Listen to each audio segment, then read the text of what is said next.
তীব্র তাপপ্রবাহে খেতে নষ্ট হচ্ছে দিনাজপুরের গ্রীষ্মকালীন টমেটো।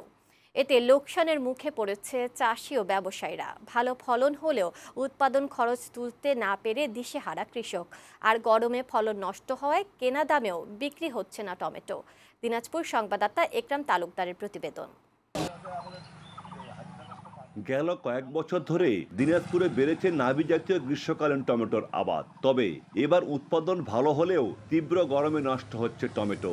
ফলে বাধ্য হয়ে লোকসান এড়াতে ক্ষেত থেকে আগে ভাগেই টমেটো তুলছেন চাষিরা।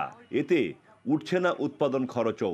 গাছগুলা কড়া রোদের কারণে গাছগুলো চেমসাই যাচ্ছে, এর ফলে মালগুলো লুজ হয়ে যাচ্ছে। অর্ধেক মাল নিতে পারছি, অর্ধেক নিতে পারছি না। অতিরিক্ত যদি রোদটা না হতো তাহলে হয়তো বাজারটা পাইতাম, কিন্তু অতিরিক্ত রোদের কারণে আমার না আশেপাশের যত কৃষক আছে কেউ লাভবান হতে পারতেছে না। জেলার সবচেয়ে বড় টমেটোর হাট গাবুরার হাটে দৈনিক বিক্রি হয় 2000 টন টমেটো। তবে পরিপক্ক হওয়ার আগেই ফসল তোলায় এখন হাটে তোলা হচ্ছে দৈনিক প্রায় 4000 টন। যোগান বেশি থাকায় দামও কমে গেছে। এবার টমেটো বিক্রি করে লস। বিকালবেলা মোটামুটি ভালোই কিনি, এক রাত থাকতে গরমে অনেক টমেটো নষ্ট হয়ে যাচ্ছে। তাপপ্রবাহ কমে আসলে এবং দ্রুত বাজার স্বাভাবিক হলে কৃষক ভালো দাম পাবে বলে জানিয়েছে কৃষি বিভাগ। ফলন স্বাভাবিক আছে, ভালো আছে, দ্রুত তুলতে হচ্ছে আর বাজার দরটা কম।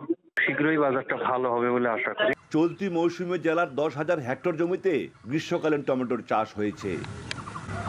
একরাম তালুকদার, বৈশাখী সংবাদ, দিনাজপুর।